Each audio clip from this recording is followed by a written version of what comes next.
Yo, what's up? Welcome back to another episode of the Retro Pioneers podcast. I'm your host, Retro J. Look, today is going to be a special episode because it's something that everybody needs when it comes down to traveling to the international countries. Something that you need to know and something that you need to understand what laws, what things to do at certain continents that you can't do it in America. And this guest that I got coming on the show today, man, he know his stuff. So everybody, welcome, Mr. Phil, the Blerd Explorer. Thank you for having me, man. No problem at all, man. Tell the folks a little something about you that they don't already know. Right. So, like I said, my name is Philip. I go by the Blerd Explorer on TikTok and IG. My content is made before. I lived in South Korea for 9 years. I moved there right out of college back in May 2016 until the end of June 2025. And that's why I left South Korea after 9 years to move back to the USA in July 2025. I know I made a bad time to come back home, but while living overseas, I did travel multiple countries, and over time, back in around 2020, I got the idea to write my first book called "The Black Traveler's Guide to Incheon, South Korea."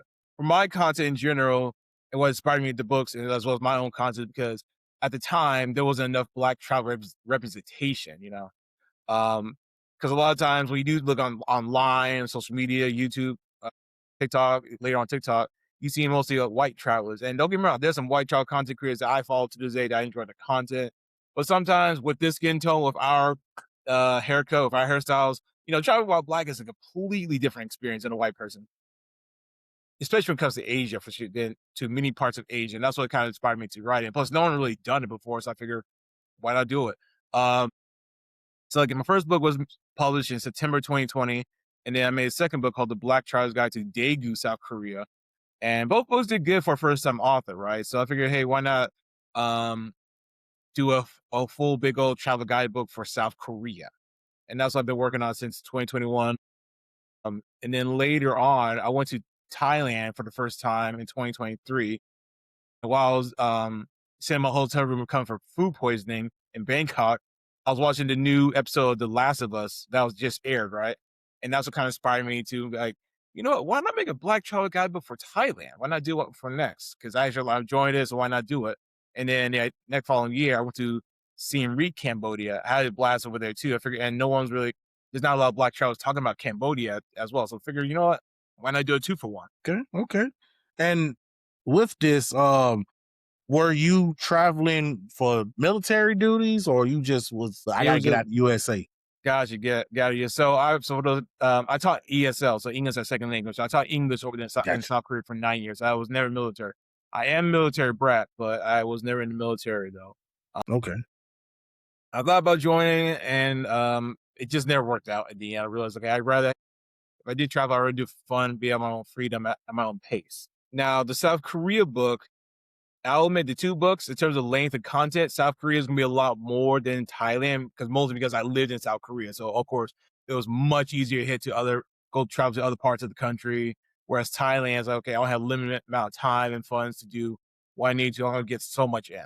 Okay. And with your journeys in Thailand and Korea, what are some other things like the trials and tribulation that you stumble upon when over there on the other side of the country? I think for one, for sure, especially when you live abroad, I think a lot of Americans don't realize what you see. You hear about the negative news about immigrants trying to steal jobs, do all this crap, right? But in reality, it's like, okay, that ain't true. But I think one thing, after living overseas for so long, when you're trying to get on a work visa, is like, oh, I finally understand what other, like, say, Latinos, minorities, other immigrants who come to America to work. Like, I finally understand what I'll go through to come to immigration, because Korean immigration is like one of the most stressful things you have to do every year on the E2 visa that I was on. Like, you had to make sure you have your documents on point. Even have your documents together. You can be sharply dressed. You can do all these good things, make sure to show, hey, I still want to be here, right? But it's up to that immigrant officer to determine, okay, do you get the stamp of approval, or like, no, you got to get out of here, One thing I'll say, experience-wise, of course, being black in Asia, yeah, you will get stared at, because one, a lot of places are, homogenous. Like, it's like, especially Korea, 98, 99% population is all Korean. and the rest of foreigners. But there was that culture shock of going from a diverse place like USA to going to a homogenous place like Korea, where it's like, okay, everyone's got the same haircut, they got the same skin tone, like almost the same everything, right? Mhm. And me standing out, I'm a big dude, I'm 6'7", so of course I stand out harder than anybody else. Okay, okay. Because something I want to know is like, far as from you being over there and teaching others how to speak English and stuff of that nature. For something like that, do you have to learn how to speak in their language also? Speak English? No, you don't have to, but it would make some things a lot easier to not only connect with the students, and also work wise, and also in case the kids try to get funny and talk trash about you, it's like, oh, you can clap back in Korean. It's like, yeah, I heard what you said. Yeah, they definitely will do it. They will. The kids are going to be kids no matter where you are in the world. Yeah, This is just, exactly, and exactly. now for those who know, I'm also an ESL teacher here in Atlanta too. So yeah, honestly, there ain't no difference. The only difference is skin tone, uh, behavior wise, it's about the same no matter where you are in the world. Yeah. So with that, what am I going with this? Is so going for a person who's thinking about, okay, I wanna go overseas and pursue a career in teaching foreigners how to speak my language and stuff of that nature. What tips would you give someone who's trying to start that? For one, never sign the first contract you get. I know, don't rush to go overseas. Take as much free time, research the employer, the job offer you got from the certain company. Now there are franchises. You can apply for. Was it Chungdom CDI? Was one of them. There's one infamous one called SLP, also aka what foreigners call slave labor program. Because unfortunately, I worked for them before, and that company has a infamous reputation of not paying people, doing a bunch of Mm, employers committing a bunch of illegal stuff. yeah. Two, definitely learn the labor laws, what country you go to. So make sure you don't, that way you're not getting screwed over. Two. Um, what's another one too? And I'll admit, teaching English is a great experience. I'm glad I did it, but it's one of those scenarios where I would say it's better to do it while you're younger. Now, I have met people who did move to abroad while they're also in their 30s or 40s and 50s because they want to first start, change the career path. And some of them, they did that, and they also managed to pivot to something else, right? Hmm. The reason I say you got to be careful when it comes to teaching English, especially for so long, because one thing that doesn't get talked about enough is that the fact that teaching English abroad for so long can actually kind of help or hinder your career. It's like a double-edged sword. Like one hand, if you want to stay in education and you want to get your license, you come back home, hey, you got more opportunities to teach, right? Whereas, say, somebody who doesn't want to go into education, imagine this, like, and this happens a lot. We'll say somebody 10 years, two people staying here 10 years, right? Person A decide, hey, you know what? I like teaching. Let me get my license. They got back home. They managed to get a teaching job quickly. Not just because the teaching short, but of course, he has some experiences, right? Yeah. Whereas person B, during those 10 years, they didn't take the time to learn a new skill, build up their resume and the field they want to go to. So when they try to go back home, employers don't look at the resume like, bruh, what were you doing for those 10 years? Hmm. And that's something that I try to talk more about on my own platform too, because that's something that no one really talks about enough. Yeah. Again, teaching, and if other foreigners who also in the same agreement for you to tell, and they comment on my videos saying the same thing, like, hey, learn a new skill, build up your resume, go and take as many freelance jobs as you can. Although legally, if you're on an E visa, you're not allowed to make money on the side, but the way to pay us is like, go ahead and do it. But it really is more like, hey, it'll help your career in the future. So that way, say it is a field you want to get into, like you want to get into coding, take some coding boot camp lessons, pick up some freelance coding jobs while you can. So that way, when you go back home and you can go and you try to apply for a coding job, IT jobs, like you got a bunch of freelance jobs listing showing, hey, I got experience. I didn't just sit around do nothing. Yeah. Because one of the challenges I would say that comes struggling moving back home is not only just where you're gonna live, where you're gonna work, what you can do for a living. And I will admit, teaching here has been some challenges, but I can definitely say I enjoy what I'm doing so far. I enjoy working with kids. I can definitely say what made my transition so much easier to move back home to the USA is one, I had family and friends who were excited for me to come back home. And the biggest one, of Hmm. course, that I had a stable, good paying job lined up, ready to go. Yeah. Okay. Because a lot of folks tend to go off of Yeah. emotions. A lot of Right. folks tend to go off of being told something like, for example, I can sit here and I can promise somebody, look, I'm willing to pay you XYZ, come work for me. And they rely on that promise, not thinking, okay, well, I gotta have a plan B, gotta have plan C.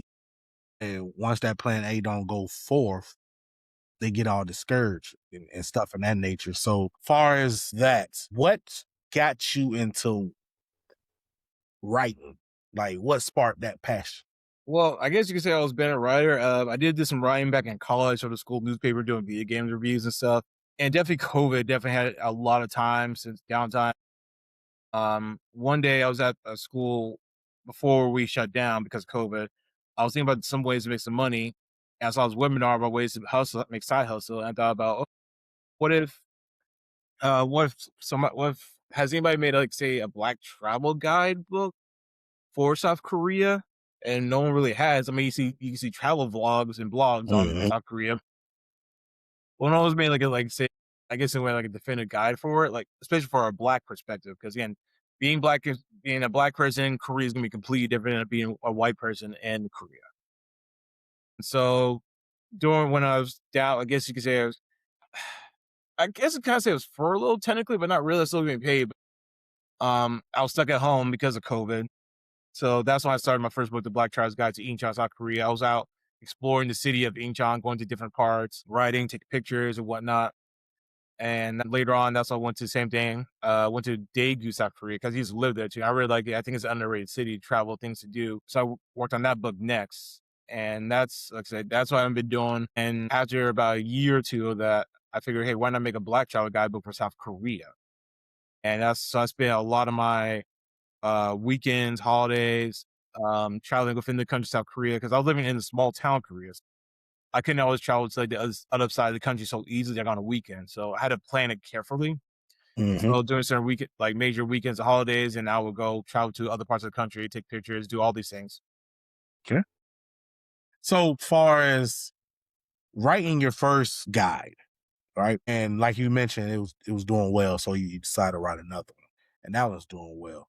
What are some of the trials and tribulations that you went through with that, like writer's block, feel like doing this, like Right. depression, and like, did you run into some of that issues? Yeah, absolutely. Especially like writer's crunch mode too. Especially I deal with it now when trying to get the books ready for launch. Just I make sure formatting is good, especially with these new books I was doing. Make sure the formatting is good. Make sure the pictures lined up properly because especially when I noticed a Thailand book for the ebook font, right? Format. Was before it's when I checked on the computer, it looked fine. But when I went on say Google Play Store, kind of as a test drive, right? The picture is all wonky. The text is not the right spots. I'm like, oh my God, I gotta go back and reformat, do everything all over again. So there was that. And of course I burned out feeling okay, I don't feel like tiring. I don't want to do anything. And I think what made it easier for me is just the fact that since I'm not a full-time writer, this is not my full-time job, I'm not making full-time money off this. If I ever get bored or just burnt out, I got ran out of ideas, I can just take a break as much as I want, come back to it later. And that's how it's worked for me personally. Yeah, because I wrote my own guide myself, and it's called building stronger connections, a healthier relationship with your partner.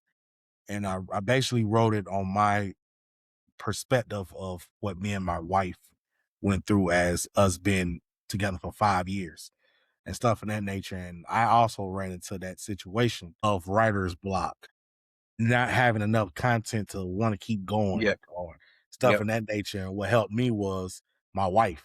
She was the one that kind of like steered that boat and was like, look, you can put this in there, you put that in there. You have my permission, stuff in that nature. So I totally understand where you're, and I congratulate you for being able to do multiple Yeah. books Right. and that nature, man. So for If it was, I someone, mean, I'm sorry. yeah, no, go ahead. It was a challenge to do that because when I started to do both books, and on top of that, in 2024, I started one of those alternative teacher certification programs to get my teaching license. So imagine going to school for that, write those books, and then study for the praxis too, which is one of the teacher exams to get my license. So of course, so that was a fun struggle to deal with. And of course, a lot of times when I was busy studying and preparing for the books, I'm like, all right, I'll put the books aside. Like if I do get to them, then we'll get to it. But the biggest priority was, of course, the classes and studying for the exam. So And I'll admit, I was a gamer too. Like I last like between spring, like winter and spring 2025, I hardly really played as many video games because I was just studying every day, especially when we came to the math tests. Like I was studying daily, hours just to get ready for this test. Yeah. So let me ask you this. Not I'm gonna save the video game part Yeah.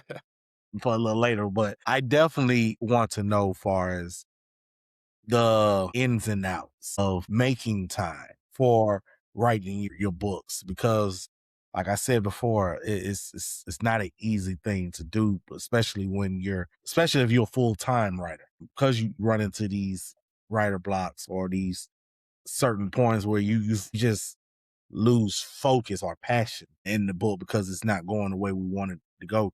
Because something I noticed with some writers, they want stuff to be snappy. Hurry up. I need to get this book out by this XYZ point. But not knowing that the patient you are with because this is your baby. The book that you're writing basically shows who you are as a individual. So whatever you throw out there, you want it to be the best of you.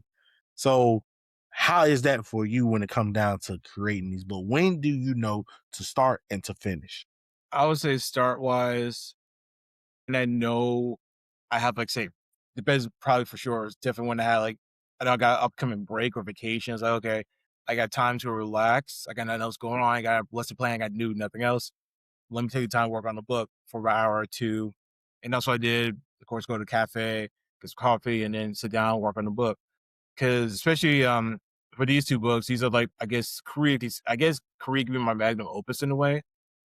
Because I lived there, so it's like okay, I want this to be the best thing I could be. So I knew that if I rushed it, um, it wouldn't be the best quality product because yeah, true, I could just base something, ship it out, but like, hey, people know that you made a crap product, and you're trying to make money as quickly as possible. For me, I mean, yeah, money would be nice, but I'd rather have a good quality product that I can say, yes, I charge this price, but I know behind it, there's actually heart, this effort. You can tell that I actually put my heart and soul to this. Whereas if I just try to pump out a book, Black Child Guy for Korea, Japan, China, like bum, bum, bum, not only I'll be burning myself out, the quality of the work would suffer. And I wouldn't be proud of it. Like I'd rather give somebody I'm proud to say, hey, yeah, I made this book. This is for me. This is something I did and I want to share with you. Because like I'm sure with you, right? You don't want something to get out a podcast episode that's crap, right? Like you want to make sure, hey, make sure that the sound check's good, everything's working good, and when you know it's good, you feel good. People can tell like, okay, this is the best content that he got at the moment, and you can tell there's effort behind it. Yeah. And man, look, and that's a struggle itself for the amount of time I've been doing this, man. And I tell any and everybody, man, you got to be, and like I mentioned this in the last episode too. Know yourself, know what you're capable of. Because once you understand yourself, it's nothing you cannot do. And you already know you set your boundaries. Sometimes we set low standards and try to attack high, but sometimes you got to hit them low standards first. You got them low goals are going to be the stepping stone for you to reach them high goals. So you can be like, look, I'm starting a book in 2026. I want to be finished. I don't need to be finished, but I want to be finished by the end of 2028. Right. Setting that right there itself is a goal that you're placing on yourself to motivate yourself to keep going. I'm gonna do this. I'm gonna fulfill this. So, was that somewhat of something you had to do, far as completing your projects? I did. I did really set like, okay, I'm gonna do the book, publish it by 2024, and push it back spring 2024, fall 2024, late summer 2025, and then of course, uh, that got pushed back to fall 2025, and then 2026 because obviously life got in the way, bigger things I had to worry about. So sometimes life got in the way. I had bigger priorities, especially with me moving back and starting a new job. That was more of a priority. I was like, okay, once I'm settled in, I did have a bit of a time where I wanted to get it out, but I knew it was like, okay, let me just get set, have my business first, right? Since, my job is more priority than the books. And transition back home was a bigger priority. Getting settled up, making for sure I had a job, house, car, getting that stuff taken care of. we'll get to the books later. Okay. Because that's something that you have to do. Set your priorities. Make sure you take your priorities first because you can get lost when it come down to either writing, content creation, or anything. And you don't want to get that started because you're gonna lose the love for it Yeah, and stuff of that nature. But far as writing and everything, man, because I know you mentioned you're a gamer too. yeah. So what are the struggles right now for you when it come down to wanting to be this casual video game player from okay, I gotta write this book, so I can't really play the game right now. How is that for you? Honestly, it's not as bad. Especially when I think like about a couple of days ago, even there was a couple few days that hey, I didn't play the game at all. Like usually I'll be on the game like as soon as I get home from work or after the gym, working, eating and stuff like that. I'll be on the game for about an hour or two for bed, right? But sometimes you just gotta be big priorities like, hey, the book's gonna be out in a couple of days. We gotta make sure all the pictures are formatted properly. Let's take care of business first. And if there is time to play a game, we'll hop on a game. But sometimes it just didn't happen. Like, okay, it does suck, but hey, I'm more happy to contend that if my priorities are taken care of more than anything, then I'm cool with it. I'm cool with some days not going with days where I didn't play the game. And that's what happened to me when I was studying for the math practice too. Like I was spent hours studying the test, studying math, which is like my worst subject. But that was bigger goals, bigger priorities in mind. So as much as I love the game much as the next guy, but sacrifice had to be made, you know? Yeah, because like my friend Callie Bossman said, procrastination is the evil, is an evil Yes, bug. very much. And he's definitely not lying with that because we are our worst enemy when it comes down to content creation or just anything in general. You look in the mirror, you have to know yourself because you can look right in the mirror and tell yourself, I can't do this. Now you done planted that bug in your ear, man, and now you lost that drive. But I feel we can do anything. As far as you want to be the best writer you can be, you can do that. You know what I'm saying? But it's all about standing in your lane and stuff of that nature. Like with this podcast, for example, right? I know right now it's any and everybody has a podcast and Yeah. it's becoming a little saturated. So what keeps me motivated is knowing that I'm not doing it for the clicks, for the views. I'm doing it because I want people to be heard. I want people to be able to express themselves without being judgmental or being penalized for their testimonies of how they came out of their funk to where they at now. You know what I'm saying? Because like I mentioned to you before we started, that a lot of big creators don't want to work with little creators. They feel they don't have the need to work with little creators because they feel like, and it's not to target them, but it's like you're kind of beneath me in a way, and I don't feel that should be the case because at the end of the day, we all trying to make it. We're all trying to prevail in this thing called life. Right. And we all need each other at the end of the day. I don't believe that I can do this on my own because that's a lie. I can't. So, I need people to watch the podcast. I need people to be on the podcast. It's just certain things you need as a writer that you can't do on your own. Right? You need that feedback. Do you like my book? Do my book sound good? You need that type of feedback to make yourself into the best author that you can be. So, can you give the people uh a little insight on a tough time that you had to like pivot and make it through? Trying to think. I know one. There was a time I used to work for a small magazine called Black Asian Magazine during COVID. About once a month, I would write an article for something about traveling in Korea, and I got paid a little bit too, which was nice at the time. But over time, it went from a job because like, oh my god, because at the time I thought I want to be a full time Black travel influencer content creator. I want to just make the be like was it Drew Binsky or all of them, but a Black version of that, right? But over time, I realized for me that I started to get more sad and got frustrated and, so got tears of sadness when I had to when he asked me, hey, can you write a new article? And I'm like, oh my God, I don't want to do this. And I had to push myself to write something. And that's why I realized I don't love this anymore. And I realized that I should now turn this hobby of mine, make talking about black travel, writing about travel while black. It should be a fun hobby. And that should make it shouldn't be turned. It's one of those cautionary tales of trying to turn your hobby to a full time job type of thing. And I also noticed that my quality of teaching suffered too. And I realized that I have more enjoyment in being in the class working with students than being a full time writer.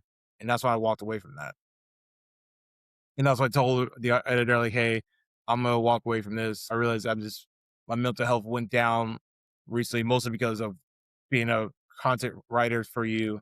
And it's not because of you, it's just I realized that being a being a journalist, author, whatever, full time, trying to, record something or trying to make an article every month or so, whatever it may be for the deadline, it's just not for me. Okay. And that's when you try to like kind of pivot into your own content creation journey, right? Something And like can you that too. And also for me, I personally have no interest being a full time content creator or author, anything like that. Cause for me, it's just more for fun, giggles and stuff, right?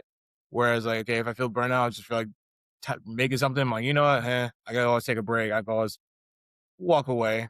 If I take a week, month, or two, whatever I need to stop to upload anything, if I want to, it's like, okay, I can do that. Whereas if that was my job, I'm slave to the algorithm. Like, I got to pump up every 4 or 5 videos every day, just make something just to go viral or something. yeah. And it's just not for me. It's just not worth it. It's just not as much fun. Whereas, okay, I rather get now. Are there some students who drop me out the wall? Yes, but that's every teacher, right? But I still get that fulfillment knowing that I'm working with kids and there are kids who are happy to see me as not only a teacher, but a black man as a teacher in the classroom, in the school. They can see that. And they're always happy. Some of them are, happy to see me, ask me for help or whatnot. And that gives me more fulfillment than being a full time writer or anything like Yeah. That's wonderful to hear, man, because sometime as a young black child, you want to see someone excel in our culture and stuff in that nature, man. And being able to see, okay, I can do that too. right. Which That's a actually blessing. it really did because recently, my school has a little morning show that we did, and I asked my friend Robbie, um, who's also a black author. She is doing her own comic book series called The Seventh Kingdom. You should check it Okay. out. It's called The Seventh Kingdom, and I brought on a guest. We was gonna do it for Black History Month, but they asked us, "Hey, we're gonna can switch it to Women's History Month," so we did. I brought it on, and both the kids and the staff got really excited. They asked so many questions for her and some of them asked me, "Hey, can you bring her back here again?" I asked students, a couple teachers asked me, "Hey, can you bring back here to the school again?" Because they had so many questions for her. And just the fact that they saw a black woman make her own comic book series. It's still like I said, the representation it matters so much. So you have to see that. That gives them that inspiration. Hey, I could do this too. Because this one girl, fourth grade girl, I don't teach her, I don't work with her. She told me how this past week she told me how she really loved that the guest that I brought on that she wanted to ask so many questions because she's thinking about making her own comic book too or something like that. I'm like, maybe I should make a comic book club or something like that at the school because that shows my hey, seeing that representation, seeing that other black folk doing these things that they always had interest in. They think, okay, I can't do this. I don't see any black people do it, but I show them, hey, there's a black woman doing this type of stuff. You can do it too if you want to. Yeah. Because it's crazy that you mentioned that because not too long ago I had a guest appeared on my show by the name of Vashmir Valentine. And he basically created a comic book of black anime Hmm. antagonists. And great read by the way. It was just something different, right? For our perspective of stepping into the anime world because I guess around that time we was dealing with we still are dealing with this where black people can cosplay as Right. certain characters Yes. due to skin color, which is stupid. Right. But why not us bring out our own characters that we can cosplay and kill it? So yeah, man, I would definitely like to have her on the show if you can let her know and stuff in that nature. And I definitely check out her content. Sure. But Sure. I'll send you this stuff in a second. okay, okay. But going on from that, what games did you grow up to? Like, what got you into gaming? Ooh, like everybody else. So I was a Nintendo kid growing up. So like everybody else, I would say my first. I want to say my first original console I had was a Game Boy Pocket, and of course the big one was Pokemon Blue. Got it in 64 later on. Uh, Later, when I lived with my dad, I played the original Xbox. So Halo, I was there for Halo 1, 2 LAN parties. Later, of course, and Super Smash Brothers, fighting games as well. Big fighting game fanatic. Street Fighter is definitely still my love to this day. Uh, and Mortal Kombat, Tekken as well, but definitely Street Fighter is my go-to. That I'm probably the best at. Tekken, still needs some work to do. um, Especially Marvel vs. Capcom. I love Marvel vs. Capcom and Super Smash Brothers as well. And most of my main type of games I play fighting games, RPGs, first-person shooters. I really play anything that gathers my interest. I'm open to play try any game. I'm not a big sports person, so I don't really play sports games. But I do have a soft spot for like NFL Street, NBA Street. You know, so I do have those spots for those. Okay. So I apologize for that. I got a text, but when it come down to gaming as an adult, right? Because I like to bring this up multiple times because we don't have that freedom just to be on a game as long as we used to. Right. How is gaming for you now? Far as okay, man, are you one of them type of people to pick up the joystick and play for an hour or two and be like, okay, Pretty or much, yeah. you could go for 8 hours and you Right. know, Like sometimes there's that once in a blue moon. Hey, I'm on vacation. I could do like a 1 day full blown game session, right? Or it's yeah, like, hey, it's my birthday. I don't want to do anything. I'm just gonna hop on the game or junk food on DoorDash, right? It's one of those once in a blue moon have those type of games. Whereas, if I'm working during the week, it's like, okay, I probably crash in 1 hour or two at best, right? hmm And then after it's like, okay, I gotta do something else. Like I gotta go outside, go for a walk. Like I gotta do something else. gotta touch some grass. Touch some grass, read a book, read a physical book, not an ebook. I mean, ebooks are nice, but sometimes you gotta put down the Kindle and actually hold a physical book or a Yeah, magazine, just something in your hand. yeah, And definitely, I noticed, especially as I got older too, like any young person, hey, I had an energy, I could play for hours and hours and hours. But now it's like, why you even get to the third hour? It's like, oh my god, I gotta do something else. Like I don't know what, I just gotta do something. Like that just wastes all this time for nothing. yeah. Oh man, because I noticed that with me. I used to be a completionist, bro, and it was to the point where I played a game, I probably beat it within 2 or 3 days because I was just so passionate. And I had the Right. time then, but now that I'm a father, Yeah, a exactly. husband, and a man who got to go work 9 to 5 and stuff like that, it's just a simple fact. I love games, but sometimes I lose my attention to them very quickly. Right. And the game that I do kind of like be in tune with, I gotta hurry up and beat it because ain't no telling if I'm gonna lose my attention on it. Right. And it's another thing too. I kind of do with my little boy. He watch me play certain because I'm a single player dude. I don't do the multiplayer. I don't have the patience for it no more. Right. So I play the Final Fantasies or the Tomb Raiders or the Nathan Drakes and stuff in that nature, man. Where are you right now? Far as what advice would you give your like your younger self when it come down to then and now? Like what stuff you learned from throughout your journey that you can give advice to your younger self? Save your money, for God's sake. Save your money. Let's take out. Save your money, for God's sake. I would say that if I knew I was going to leave Korea soon and move back to USA, I definitely would have made a plan to save as much money as I could have. Build a little nest egg. And I talked about this before on another podcast with Blerd. We were talking about adulting money and stuff like that. And I mentioned before that, and I'll say it again, that if I had known that I was going to leave being a teacher full time, if I know what I wanted professionally, I would have left Korea a lot sooner. I know everybody has a different paths and walks of life. They figure out what they want to do later on in life, and that's okay. But sometimes when you find that path, which is great to find, but sometimes you're like, dang, I wish I'd done that sooner. Like, you know what I mean? Like if I knew, if I worked at my last school that I worked at, if I worked at public school, I realized, okay, I like teaching. I like being a classroom teacher. and that was never the plan. I'm a business major. Like I never went to school for education. I just fell into it. Uh, but knowing what I know now, it's like, okay, yeah, I would have left Korea probably by year 4 or 5, came back home, started teaching, and had a much, I guess, better career going from a career standpoint, professional standpoint. I wish I left Korea sooner.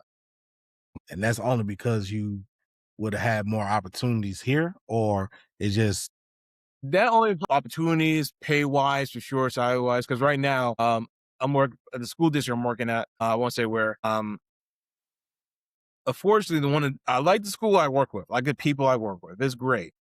The district, on the other hand, was really kind of grabbing my gears is the fact that they won't count my experience in Korea because I wasn't certified there at the time. That's what they're saying. Yeah, exactly. Now I told the principal about it, and thankfully she did try her best because she knows people down in the district, but yeah. not much she can do. It's like, really? So I'm that's like, another cop out. that is such a cop out. Like, I'm like, that is such bull. Like, you got the money, you could do it, you just don't want to. Like, you can exactly. And now I'll say it's predominantly black district, but yeah, probably. I'm like, well, yeah, it's white folk. It's a white folk who's saying no. I'm like, bruh, you telling me really, really? Okay. You can't even count 1 year, like 1 year or two. Like, come on. But and that's one of the kind of things that got me realizing that maybe I should have left sooner. That way, especially now I'm like about to be 35 in a few weeks at the time recording this, is like knowing what I know now. Yeah, I definitely wish I'd left sooner from a professional standpoint, career wise. And I'm also, despite the craziness what's happening at home here in the country, thanks again, white people. People ask me, do I regret my time? Do I regret moving back to USA? I say no, I don't. Career wise, I know where I'm at. I'm happy where I'm at. I got to do a lot more think professionally. I feel like I've done more teaching, understand more, gotten better at teaching than the 9 years I was in Korea. Because when it came to Korea, one of the downsides is, at least in Korea, you eventually hit a paywall in terms of salary gap, career wise, salary wise. Eventually, you hit that top year one, tier one pay, and that's it. Even if I got certified, I got masters, pay wouldn't increase. It would just still be the same amount of money. So, and from a professional standpoint, I feel like I've done more than I would have done in Korea for sure. And also personal standpoint, going to Dragon Con, soon MomoCon next, going to being a vendor at a convention here in Atlanta for the first time. Like got a chance to do that here, and then soon trying to go to other cons as well and book fairs to sell the books there. Never would have done that if I stayed in Korea even longer. Yeah. And like I said, just there's so many things I could have done. I've done more I could do from professional and personal standpoint. I personally feel more fulfilled. That I'm glad I did. Now I got other friends who I met in Korea. We were Korea TikTok friends. Some they have had the best transitions back home for their own reasons. One lost it going between jobs, so I understand why. Another one is just having a hard time. She's a parent trying to be a teacher too, and she's having a hard time too, mostly with the schools that she's at, and I understand. So it's hard to say that, because one thing I would say, especially when it comes to traveling, living overseas, everybody's story is going to be different. No two stories are going to be the same. And also, one travel tip I forgot to mention earlier: be careful who you listen to when it comes to those travel influencers talking about how I quit my job to move overseas and I pay a $700 apartment in downtown Bangkok or wherever it may be. Be careful what you say when you hear about those things, because one, are you getting paid in USD or are you getting paid in the local currency? Because if you get paid in the local currency, no, you're not living in those nice places. There ain't no way. Unless you working from home, Working from you, home, you working for got like a USA job, getting paid USA money, living exactly, over or there. unless like, if you work like, say for example, like at a really nice international school, maybe embassy or some big top corporation in that country, you get paid local currency, where you can make that kind of money. Then yeah, okay, I can see how you can afford it, but normal person, especially English teaching wise, no, that ain't no way. Unless it's like China, UAE, or something like that, then sure I can see that. But other than that, no, just no. Okay. Man, well, look, I'm so glad that you was able to come on the show and everything and whatnot. But is there anything you want everybody to know? Any projects that you got coming up that you want everybody to know about? Sure. So the Black Trousers, if you're still interested in me, the Black Trousers Guide to South Korea and the Black Traveler's Guide to Thailand and Siem Reap, Cambodia. It's gonna be a 2-for-1. The Thailand and Cambodia one, they're gonna be together. Both ebooks will drop March 30th, 2026. I do plan to sell physical copies at a later date. So if you do follow me on social media at either on TikTok or IG, the Blerd Explorer, then you'll see when I will post when I start selling the physical copies. I will also post where you'll see me at various conventions or book fairs that I plan to go to attend to sell the books and other contents. That's if you do follow me, some of the book fairs at a later date, I will be selling them there. So follow me to learn more about that. Okay. I may have another project too up on my sleeve, but if you do guys help support and purchase the books, it may come to fruition a lot sooner. Yeah. And we definitely all over here in Retro Pioneers do our part to support and make sure everything happen for you and everything of Yeah. that nature, man. But I greatly appreciate you for stopping by and blessing the guests with knowledge on far as what things they need to know about doing international traveling or living in Korea or Thailand and everything in that nature. We're definitely going to continue this conversation on another episode and whatnot, because I think it's more that people need to know about Of course. what's going on. And I think we need a part 2 of this episode. So, I greatly appreciate you coming on the show again and whatnot, man. And thank you to everybody for stopping by and watching us rant about video games and talking about traveling guys and stuff and whatnot. And we greatly appreciate everything y'all do, because without you, it's no us. So thank you again for y'all time and y'all appreciation on showing love to the Retro Pioneers family. And also, please do it everything in your power to go support this man, because he's definitely onto something and he needs all the support that we can give him. So thank y'all again for watching the Retro Pioneers podcast. We'll catch y'all on another episode. Peace. All right, thanks, y'all.